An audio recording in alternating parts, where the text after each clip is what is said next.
Good day, this is Dimitri Lascaris coming to you from Kalamata, Greece, on Reason to Resist on March 7th, 2025. And today I am so pleased to be joined again by Roger Waters. He hardly needs an introduction, but for those few human beings on planet Earth who might not be familiar with his work, Roger is a musical artist and composer and co-founder of Pink Floyd.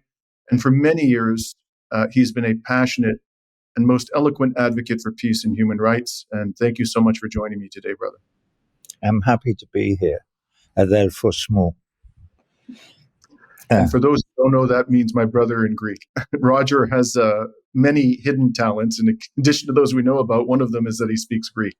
So to get on with it, Roger, I wanted to start by asking you about your speech at the UN Security Council about a couple of weeks ago, I think it was.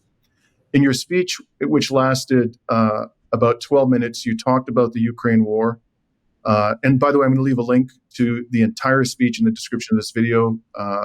And I encourage people to watch it from beginning to end. But I'd like to just show you all a brief excerpt from that speech now and then ask you about it, Roger. So here we go. I feel a sort of, what does he know? He's just some old musician. Well, I may be just a musician, but I'm here to talk about war and peace and love, and my credentials are firmly in place. I do know this.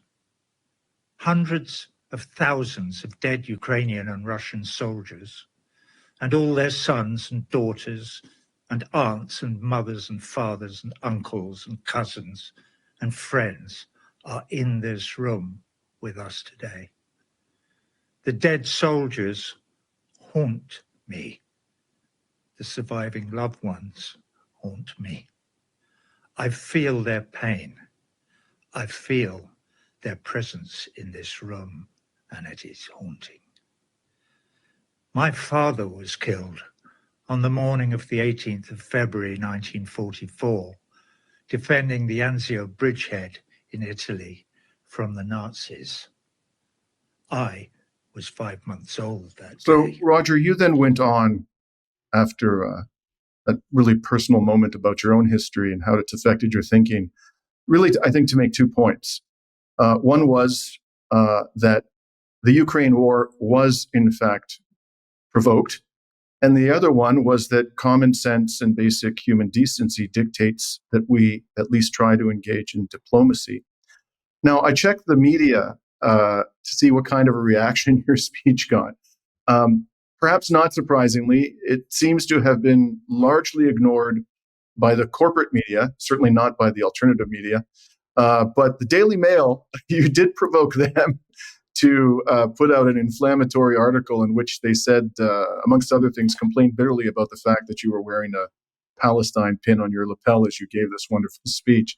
I'm just curious, Roger, what was the reaction? Did you have any interaction with members, the representatives of the UN Security Council members during that speech? And if so, what kind of a reaction did you get? No, I didn't. By the way, I couldn't hear the speech when you were playing that speech just now. I didn't hear any of it, so I've no idea which bit you played or what the context was of all of that. I've watched the speech, and you're right, it was nearly 12 minutes. Interestingly enough, I was told 15 minutes. So the first thing I wrote was about 20 minutes, and then I cut it down to 15. And then the day before, I got the phone call saying, oh, by the way, you've only got 11 minutes. No, 10 minutes. They said 10 minutes. I went, how can I possibly edit this? But I did.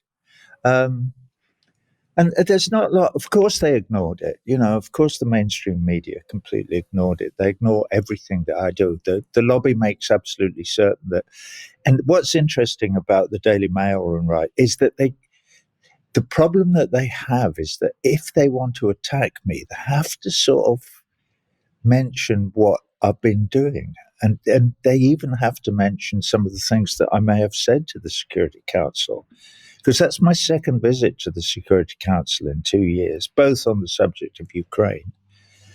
And and of course, whatever I had to say has been roundly ignored, because I speak I'm a voice for the voiceless. In a lot of them, I mean, there are other people out there who express the voice of reason. Jeffrey Sachs has been talking absolute 100% sense, and he does get reported. I'm happy to say. So when he spoke to the European Union last week, very long speech, blah blah blah. It is reported, maybe only on the things that I watch. So maybe I would have to watch you or the Grey Zone or so, a useful idiots to find out what Jeffrey Sachs had to say about it all.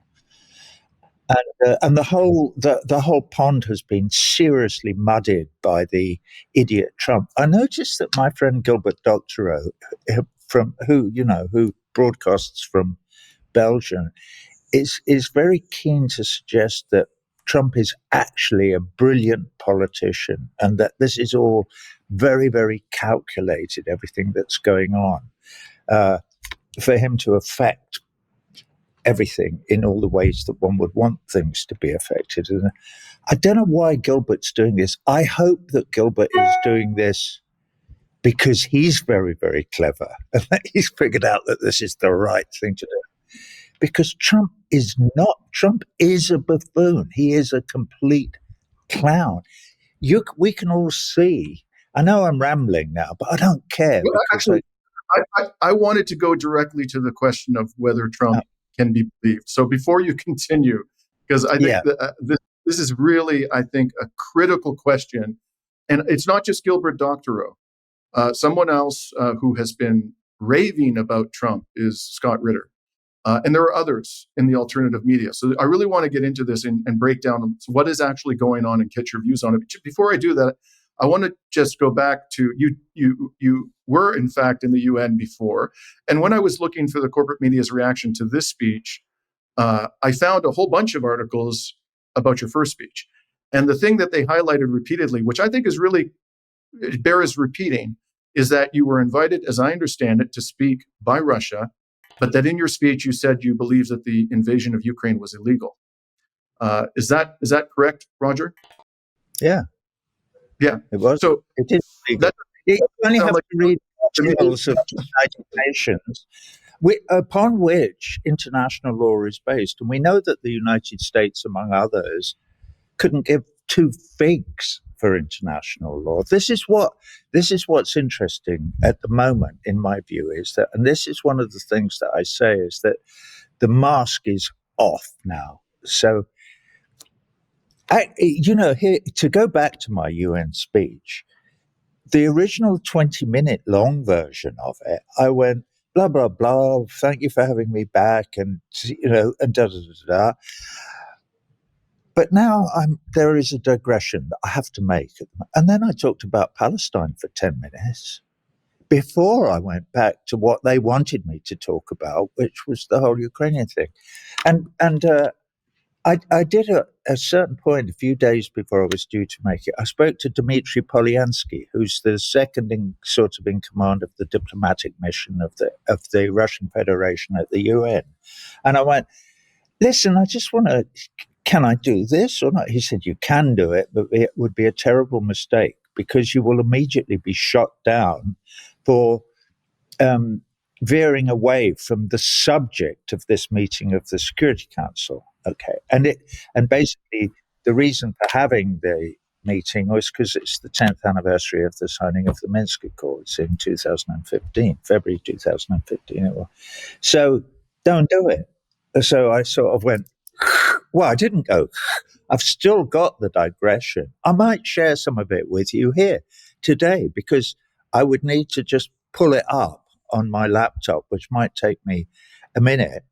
But it's an interesting digression because, sorry, go on. I was just going to say, please feel free to do that. I would be very interested to hear what you had to remove. Would you like me to do that now, Dimitri, or shall we do it later? Because I can do it now. In the second half of my discussion with you, I want to talk about Palestine. So why don't we do it later? So exactly. So let's go back to the orange-haired man. So as you and I have both noticed, there are some prominent and respected commentators, people we listen to, people I respect, like Gilbert Doctorow. Scott Ritter's done a lot of good work. who seem to have a lot of confidence in the fact that Trump is genuinely moving towards peace in Ukraine. Now, as of this date, however, and we're now, 6 or 7 weeks into his second administration, he has not done more, as far as I can tell, than have a couple of meetings with the Russians. And apparently the substance of those meetings was simply related to reestablishing diplomatic contacts and expanding their embassy operations in each other's capitals.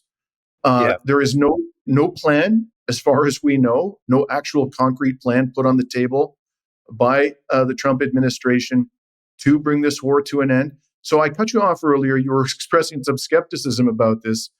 What do you make of all of this, Roger? Do you think that this is a sincere initiative on the part of the U.S. government to bring to an end a war that it has done everything to provoke and to prolong and intensify for 3 years?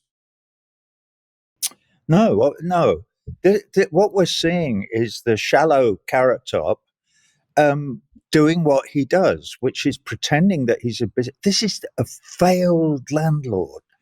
This guy has failed in business consistently his whole life. He inherited a large Rachman-like real estate company from his father, and he's gone and he's failed and failed and failed with Atlantic City and casinos. No, they all fail, but somehow he lies his way out of it. Nobody in New York will do business with Trump because they know he doesn't pay his bills. I mean, I've spoken to people who used to do his legal work, and they laugh now if you talk about Trump. And, oh, no, we stopped doing that 15 years ago or whatever. Why? He never pays his bills. He's a scam artist. He's a gangster. He's a nobody. He's beneath our contempt, which he is, and you can see it. And the good thing, the only thing that I quite like about him is that he doesn't pretend anything else. He's a gangster.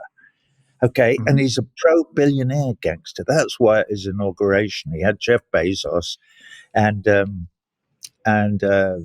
Musk and who else? Zuckerberg was there. Zuckerberg, yeah, and Zuckerberg, my other favorite billionaire, is sitting there alongside, Miriam Adelson, in front of all the potential cabinet members, apart from Musk. Obviously, Musk is sort of So when you look at what's going on, it's totally predictable, this thing about Ukraine, because he thinks, hang on, I could have that money that we're spending on weapons for Ukraine.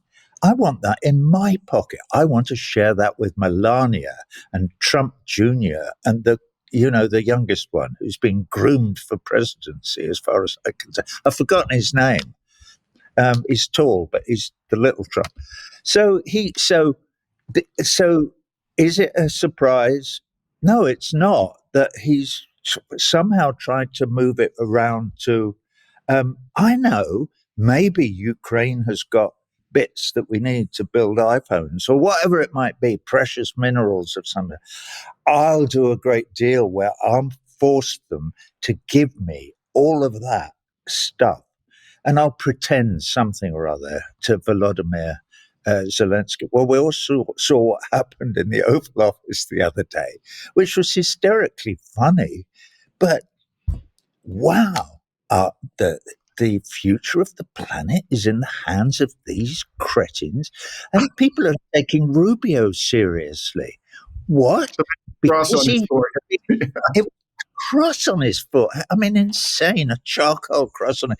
And also, what? Why? And also, why are we taking the negotiations? Two reasons. One, Trump apparently did speak on the telephone to Putin. Excellent, big tick, well done, marvelous.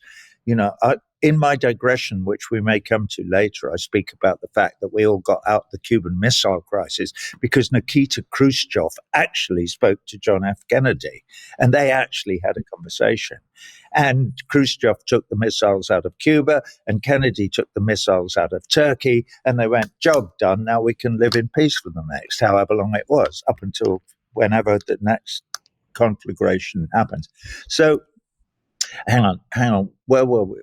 Rubio sat in a room, I believe, and was polite to Lavrov, probably the most accomplished diplomat alive in the world now, for an hour or two. Oh, brilliant. Mark Rubio can actually be polite for an hour.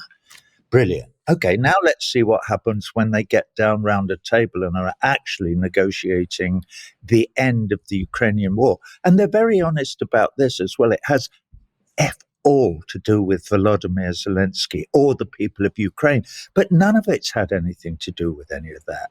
We know that he's a figurehead, he's a puppet. He's a puppet for right wing, for the, Bandera and the right section and all those fascist elements in Western Ukraine who run Kiev. So I sort of don't mind. I don't believe they have any rare earth in Ukraine. Everybody says, but they haven't got anything. It's cornfields, you idiot. And if they have got rare earth, it's all in the Donbass, which is going to become part of the Russian Federation. Get used to it. So all the warmongering and posturing from Van Leyden and Keir Starmer and Macron and all those other cretins in governing the countries of Europe is a complete waste of breath. Let's hope that they get together around a table and then they go, okay, Roger was right. He was completely right when he wrote to Mrs. Zelensky and Mr. Putin back in 2022. This war should never have started. It was always a put-up job because the Americans, since whenever you like, go back as far as you want, have been trying, you can go back to 89, 90 if you want, trying to advance NATO to the very borders of the Russian Federation, and that would include Ukraine. And they've been told again and again and again, niet. Niet means niet, to quote William Burns or whatever the guy's name was who wrote that thing. I know I'm rambling, but it's this is all so obvious and open and. So go ahead. Well, the but will be when we digress and we start talking about Palestine, because when you listen to the Ukraine story and Trump's doing this and Trump's doing that, and then out of the corner of your eye, you see that Musk's Starship has just exploded again, showering debris on Florida. They closed all the bloody airports down. Right. And you go, wow, this is the guy who's closing down who's firing millions, literally, of people from government service in the United States, they're all going to have to find a job somewhere. Which is, I watched Richard Wolff this morning, and he was pointing out that all those people who now have no job from the public sector, who Musk is firing, are going to be in the labor market, and they're going to drive down the necessity for the billionaires, for Jeff Bezos and Zuckerberg and the rest, to employ them in the private sector because they're decimating, Anyway, let us hope that a significant number of them turn into whistleblowers. That would be really fun. But now that they have no job to lose, I want to share with you a view that Brian Berlitic has been developing and expressing. And I listened to a long interview he gave today with Danny Haiphong, and I found his argument to be very compelling, Roger. On February 12th, U.S. Secretary of Defense Pete Hegseth delivered a speech which many, regarded to be a landmark statement of the new or supposedly new U.S. policy with respect to the Ukraine war. And a lot of attention was paid to the fact that Hegseth called for what he said was a realistic assessment of the situation on the battlefield. He acknowledged the obvious, that Ukraine can't recover the territory it has lost to Russia. And he also said it's not realistic to expect Ukraine to become a member of NATO. But a lot less attention was paid to other aspects of that speech. So, for example, he reiterated Trump's demand that NATO members increase military spending to an utterly obscene level of 5% of GDP annually, which even European so-called leaders acknowledge would require massive cuts to social spending. And then, after hyping the supposed threat that China poses to the West, Hegseth said this: as the United States prioritizes its attention to these threats, European allies must lead from the front. Together, we can establish a division of labor that maximizes our comparative advantages in Europe and Pacific, respectively. So this is after he has urged the Europeans to dramatically increase military spending to fund the war in Ukraine by themselves.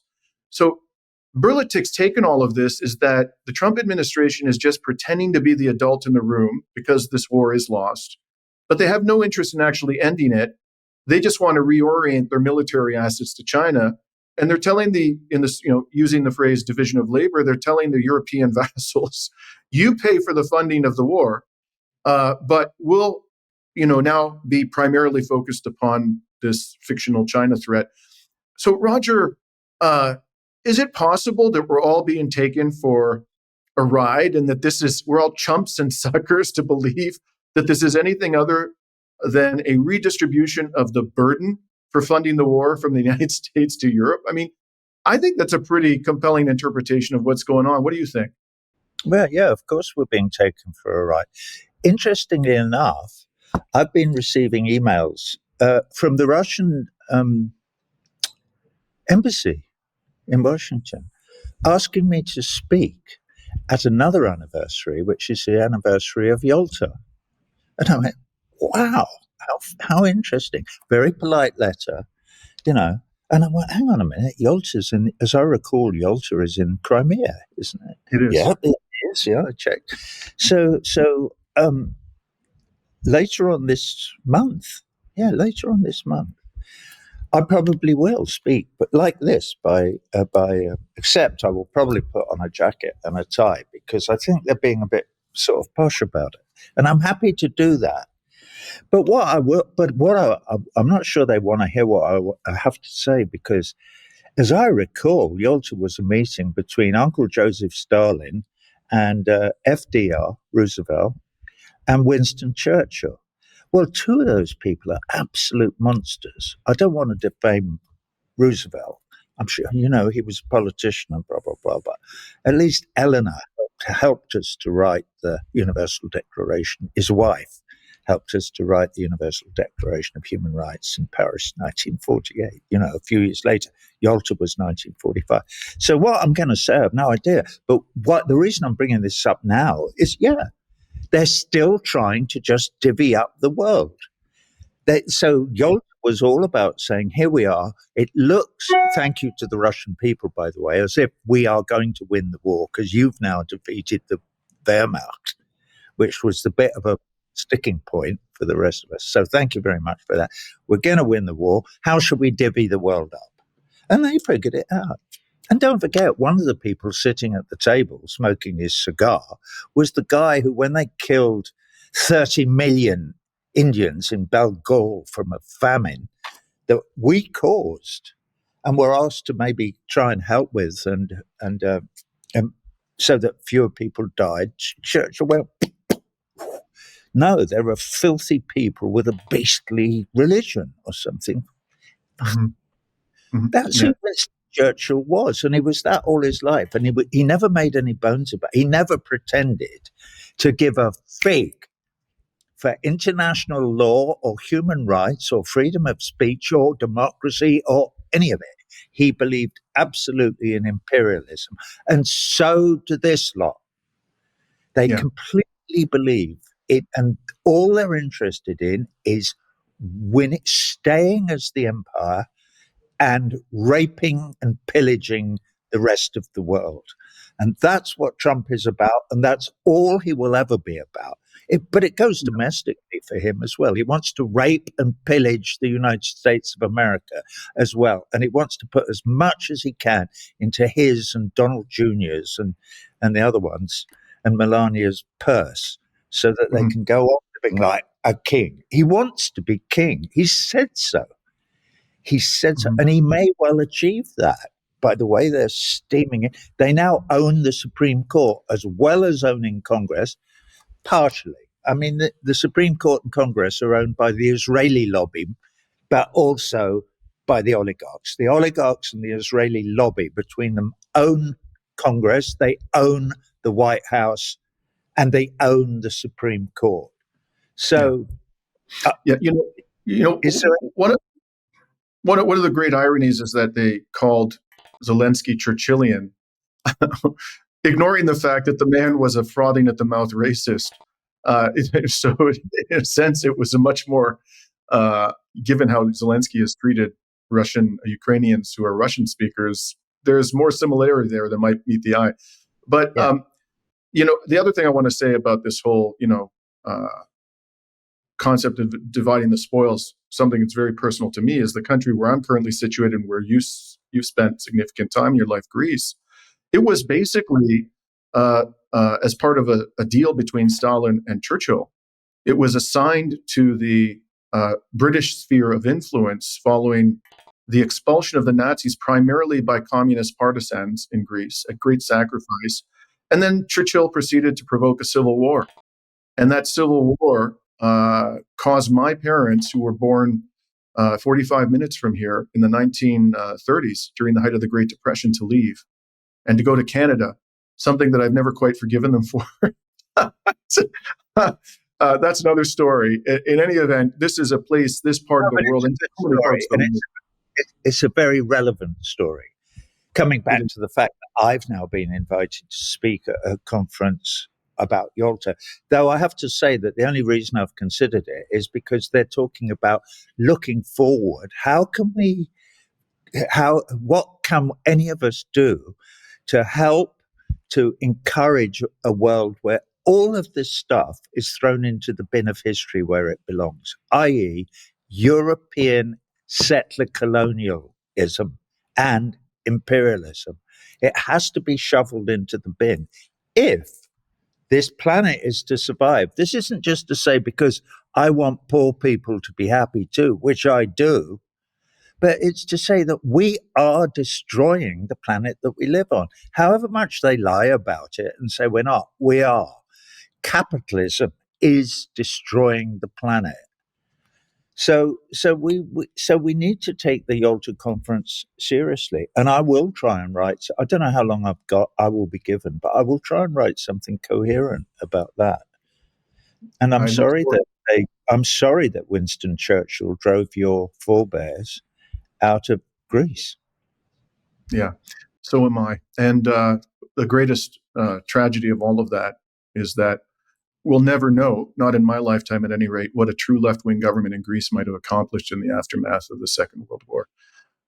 So with that being said, I want to talk to you before we move on to the all-important subject of Palestine about the European reaction to the Trump administration's so-called peace initiative. As I'm sure you know, Roger, British PM Sir Keir Starmer said his government is going all in on military and economic support for Ukraine. French President Emmanuel Macron, who seems to be becoming less and less popular by the day, stated this week that, quote, Russia has become a threat to France and Europe, and that, quote, peace will return to Europe through a pacified Russia.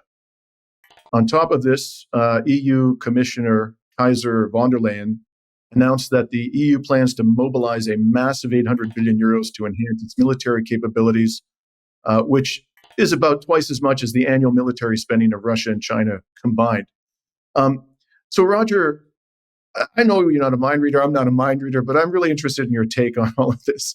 Do you think that these characters actually believe that they can snap victory from the jaws of defeat? Or what is their true agenda if they don't actually believe that nonsense? What are they doing? Well, Keir Starmer, I can speak for. Macron, I don't know enough really about French politics, but Keir Starmer, I can speak for, because Keir Starmer has on his in his past, it claims that he was a human rights lawyer, which is a complete joke. He was also the director of public prosecutions in England for a number of years. He's obviously a career politician, but it's like he has a tiny notebook telling him what to do. Oh, if I wanted to be Winston Churchill, what should I do to achieve this? And that's what he's trying to do, because he's living 50 years in the past, 70 years, 100 years in the past. So Keir Starmer obviously doesn't understand anything about anything except how to become elected as Prime Minister in a failing tiny island off the north coast of Europe, which is what the UK has become ever since Brexit was brought about by David Cameron's foolhardy nonsense and what's his name, Farage and others, using the migrant scare. Oh my God, we're being taken over by the jigaboos, you know. This is awful. We need to kill them all or send them back to Africa or wherever they come from, or the West Indies, and so that we could be a nice white supremacist Anglo-Saxon island, and then everything will be all right. No, it won't. And this is the story that is being sold to all Europeans all over Northern Europe. So those apparently relatively thoughtful and humane countries in Scandinavia, like Norway and Sweden and Denmark and places like that, have gone so now they are not theologically, ideologically aligned with the people who occupied Norway, certainly in Denmark, in the Second World War, the Nazis.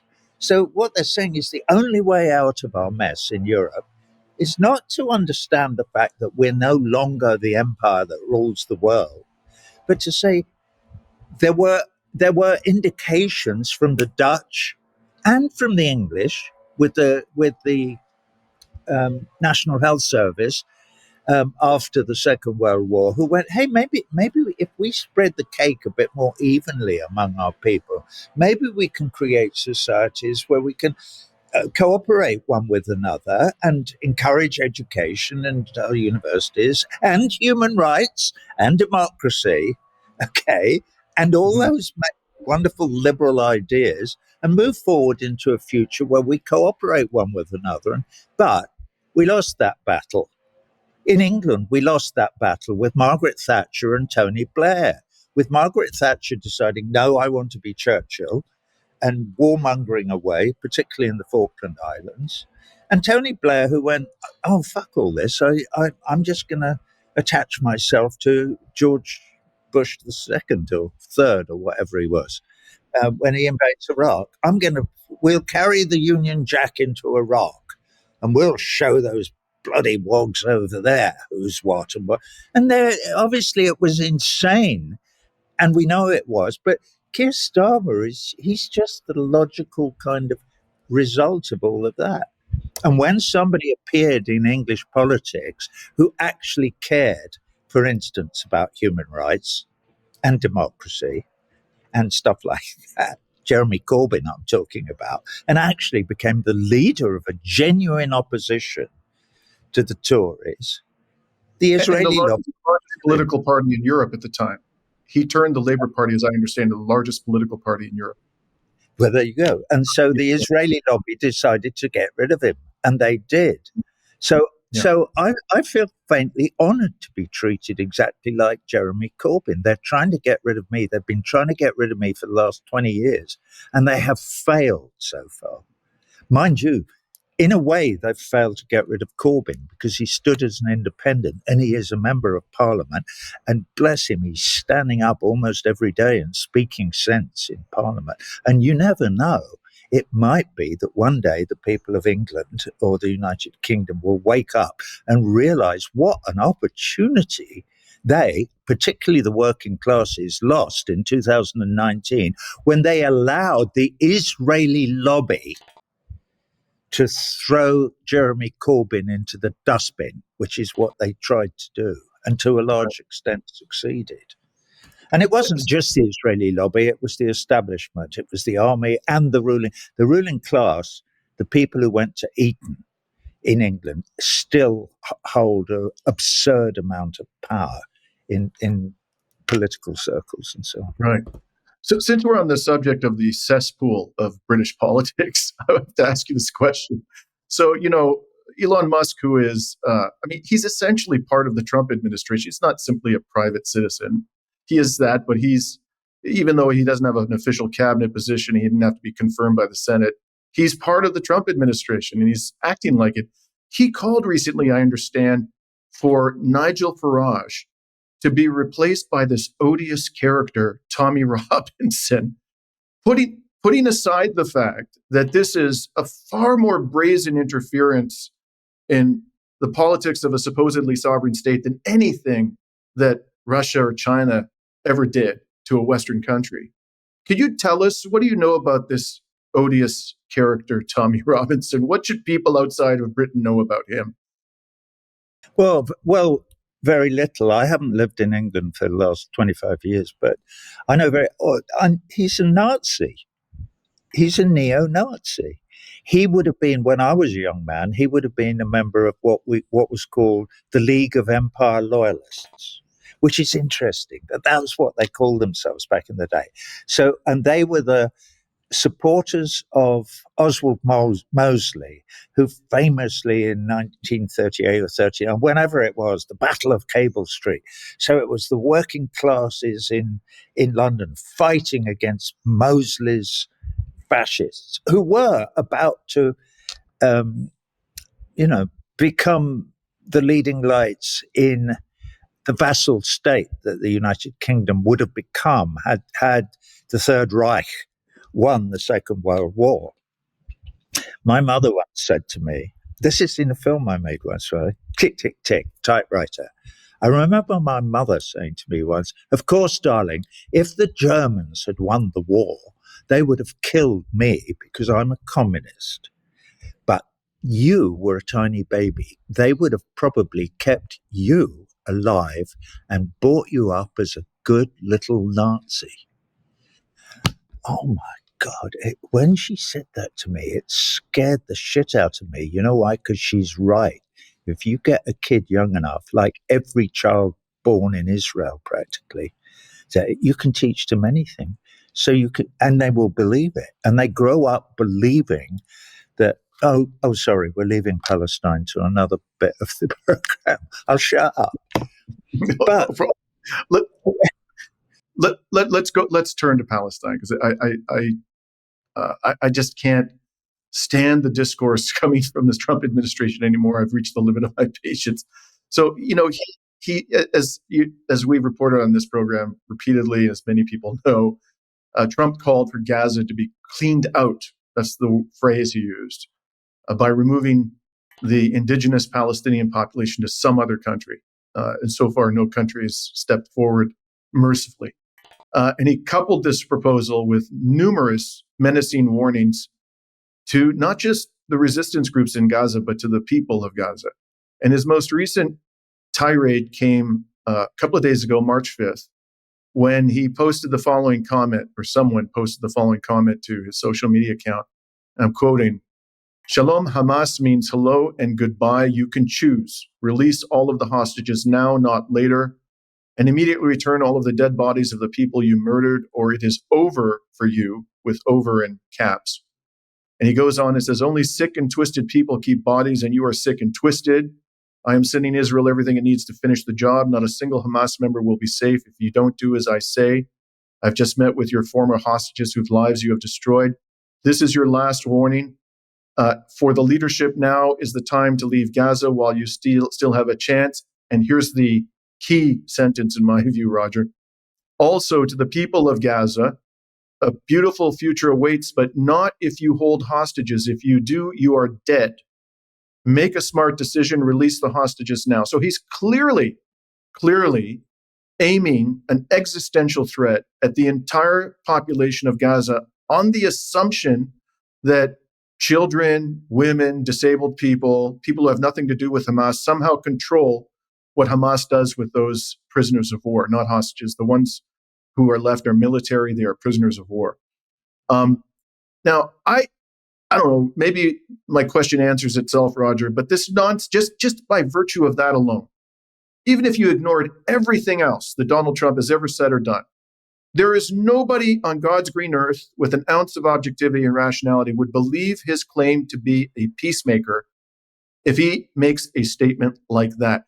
I mean, am I misinterpreting it as a threat to commit genocide? I mean, how more explicit does he have to be? And how can you possibly say with a straight face that this man has a genuine desire for peace anywhere in the world if he talks this way? Well, I couldn't have put it better myself. Well, maybe a little bit better. I'm sure you could. No, but I read that same tweet this morning when I woke up with my first cup of coffee. I read that and I thought, because what has been occupying our minds since all the talk about Ukraine and Mark Rubio being polite to Lavrov for 10 minutes and was thinking this is a huge step forward. And all the time that this is going on, it's going on over there, you know, it's going on, and that's peripheral to me because yeah, but what about Palestine? And so this is, he had exactly the same thing last week when he said, if all the hostages aren't released by Saturday, we're going to kill you all, basically. And they weren't. 3 were released, who came out, by the way, all looking very healthy and happy and all smiling at their captors. And they all came out, and when any of them are allowed to speak, all of them always say, we were incredibly well treated.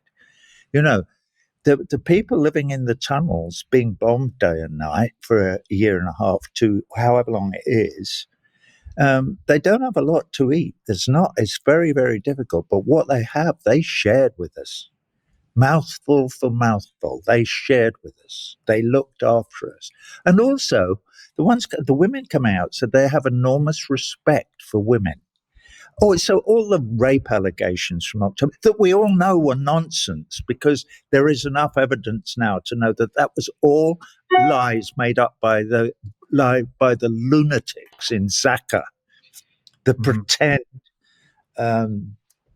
paramedic organization picking up. Anyway, I don't want to go too far down that road, but so he's that, though, what you just read me, he's made quite clear he's going to do exactly what Miriam Adelson tells him, and also the Christian Zionists, the Christian evangelical Zionists in America, and I think there's about 100 million of them, as far as well. I'm not sure. I'm not sure if that figure's correct.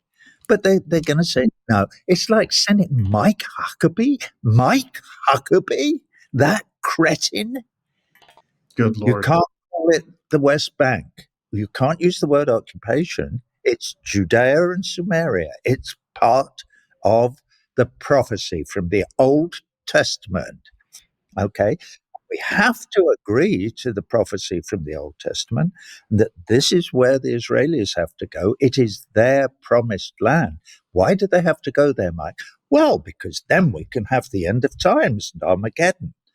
And, you know, they can all burn in hell. The Israelis, that is. Well, any of them who stay Jewish, they will burn in hell for all eternity with any agnostics or Catholics as well, obviously. But anyone except us, we're going to heaven with Jesus and Mike fucking Pence.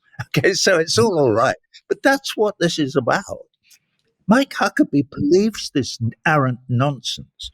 He also thinks he can play the guitar. I met him once. And oh, God. He was smiley. I think he had a TV show at the time. I didn't go on it, but I spoke to him by Zoom or something. Yeah. Was he singing Bing Crosby song? What was Mike Huckabee trying to do? I can't really remember. It's too long ago. So finally, Roger, I really would appreciate it if you could share with our audience what you wanted to say to the UN Security Council in your most recent appearance, but weren't able to say because the subject had to be about Ukraine. Right. Okay, well, I've found it and I've pulled it up here. And there's a bit of a preamble and blah, blah, blah. Minsk 2 specifically, blah. That's why I'm here at the invitation of the Russian delegation to speak to you. Okay. First, I must digress. I'll come back to Minsk in a minute. But now, as a matter of conscience, I must digress. I wake every morning in mourning. Yes, I awake in mourning for the dead children under the rubble in Gaza, and also in mourning for the post-war dream. There is an elephant in this room. The elephant in the room has the word veto painted in large white letters on its side. On the 18th of April last year, This council failed to pass a resolution that is much needed here. That resolution was vetoed by the United States of America. The exercise of its veto by the USA prevented the passing of a draft resolution by this council that would have recommended the granting of full membership of the United Nations to the state of Palestine. Why did the USA use its veto to block that resolution? After all, it was the UN that had passed resolutions 1812 in 47 and 1943 in 49, promising both the Palestinian state and the right for Palestinian refugees to return to their homes, from which they had been unlawfully and forcibly removed in 1948. For reasons that are not always clear, the USA has used its power of veto continuously to support the state of Israel in everything it does. Why? Christian Zionism? Probably a factor. Greed? Maybe. It's interesting that the new president of the US, Donald Trump, last week declared his intention to occupy Gaza, ethnically cleanse it of Palestinians, and develop it as a luxury resort. A nice little earner for his son-in-law, Jared Kushner, probably. I read a piece by my friend Patrick Lawrence in his Substack column, The Flautist, last week, entitled All the Gloves Come Off in Gaza. It is a very good piece. A small segment retells a story about President Harry Truman's recognition of the State of Israel after its entry into the UN in 1948. The story comes from Gore Vidal, who in turn heard it from John F. Kennedy. Vidal relates, sometime in the late 50s, that world-class gossip and occasional historian John F. Kennedy told me how, in 1948, Harry S. Truman had been pretty much abandoned by everyone before he came to run for president. But then he ran, and an unnamed American Zionist brought Harry $2 million in cash in a suitcase and gave it to him in his private Pullman car aboard his whistle-stop campaign train. That, says JFK, is why our recognition of Israel was rushed through so fast. Gore Vidal goes on to say, as neither Jack nor I was an anti-Semite, unlike his father and my grandfather, we took this to be just another funny story about Harry Truman and the serene corruption of American politics. Is this ringing any bells? Hang on. I cannot help but draw a comparison here and wonder whether the suitcase containing the $100 million that Miriam Adelson gave to the Donald during his recent election campaign had anything to do with the unseemly speed with which he has jumped onto Israel's genocidal bandwagon. So to return for a moment to our elephant in the room, the USA has used its power of veto to protect Israel 45 times in the Security Council since 1972. On the 10th of December 1948 in Paris, the fledgling UN convened and our leaders signed on to the 30 articles of that declaration. Together, they enshrined those 30 articles in international law. In recognition of the recent genocide of the Jews by the Nazis, they promised never again.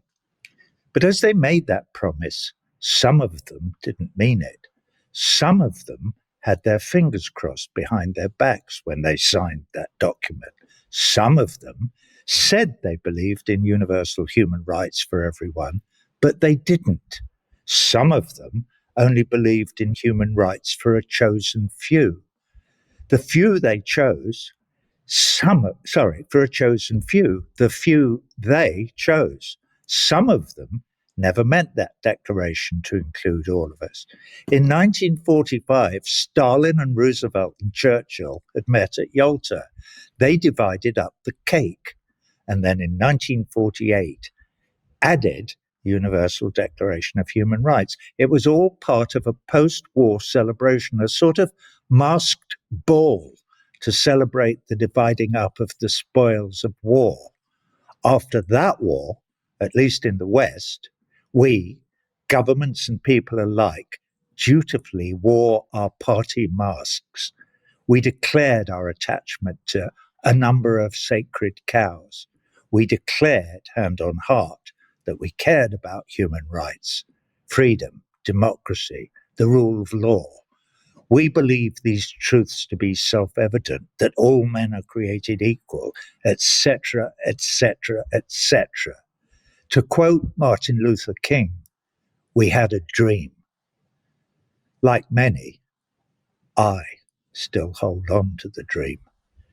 Millions of my brothers and sisters are protesting in the streets all over the world. Students protest on college campuses. And me, for my part, I am here to speak to you today to hold on to that dream.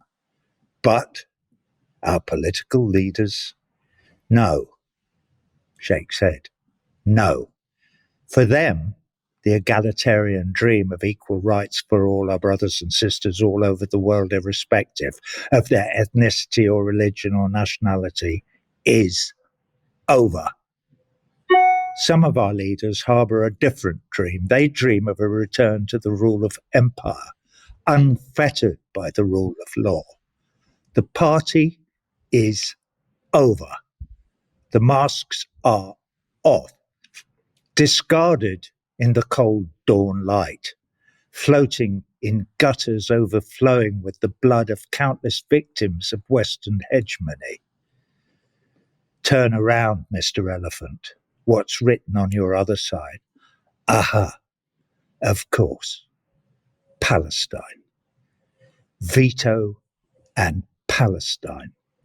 Since the masked ball began after the war, our leaders in the West have been openly aiding and abetting the genocide and ethnic cleansing of the people of Palestine by Israel. Since its recognition by a US-dominated UN in 1948, the state of Israel has gotten away with murder. It has increasingly become a murderous, racist, religio-supremacist cult that now stands condemned by the ICJ in The Hague and by world opinion as a genocidal rogue state. Israel should be censured by these United Nations until it ends its genocidal policies and abides by international law. And it would be if it wasn't for the US veto. Genocide and ethnic cleansing is wrong. Annexation of the occupied territories is wrong. The elephant in the room wants us to listen to the voice of reason.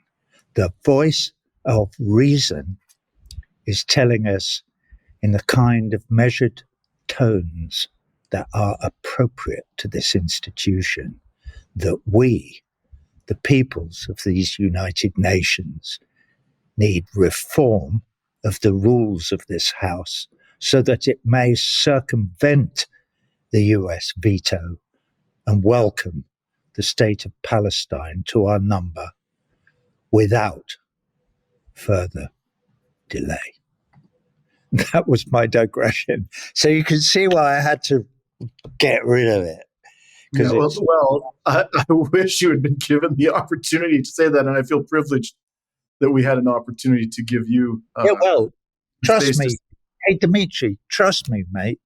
You're not the only one I'm going to deliver that speech to. Please do. I hope it's heard widely. And I just have to say one thing, Roger, which we talked about the attempts of the Israel lobby to silence you. So they've been relentless. You know, when I started practicing law over 30 years ago, a wise old litigator told me, successful advocacy requires mastery of the facts. And I think a big part of the reason why you have been such an effective advocate for the Palestinian cause and why they just can't marginalize you is because you understand intimately well the complex history of their suffering. And I commend you for that. You've obviously not only devoted enormous time to advocating on their behalf, but you've learned the underlying reality that has led to the horrors we're witnessing today. And I can't commend you enough for sharing this critical knowledge with us at every opportunity. Thank you, brother. Here's something. I agree with you. That's very laudable of me. But I've done it all in less than 20 years. Because in 2006, when I accepted an invitation to go and do a rock and roll gig in the Icon Stadium in Tel Aviv, I knew nothing. I've said this before. I thought, because at my mother's knee, growing up in Cambridge, I thought they were a bunch of people in short trousers who were all sort of commune-minded, and they were tilling the land and, trying to create a new future for the survivors of the Holocaust in Poland and France and whatever, and blah, blah, blah. And that it was a jolly good experiment So I knew nothing about Zionism at the time. And it's taken me the last 20 years to actually learn what actually happened and who Balfour was. And Balfour was a raging anti-Semite, as they all are, as Winston Churchill was. They all are.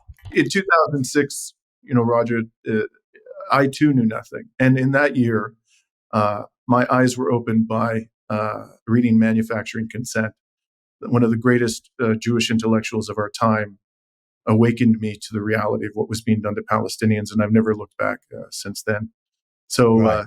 Here to our comrades. Well, remind me, who is that comrade who wrote Manufacturing Consent? Noam Chomsky. There you go. Mm-hmm. So with that, I'm signing off now, and I truly appreciate all the time you've given me. You've been very generous with your time again, Brother Roger, and I look forward to our next discussion. Εντάξει. Ευχαριστώ. Και Θα τα εμείς πούμε. Ναι. Θα τα πούμε. Γεια σας. Okay. Θα τα βρούμε. Excellent. We will see.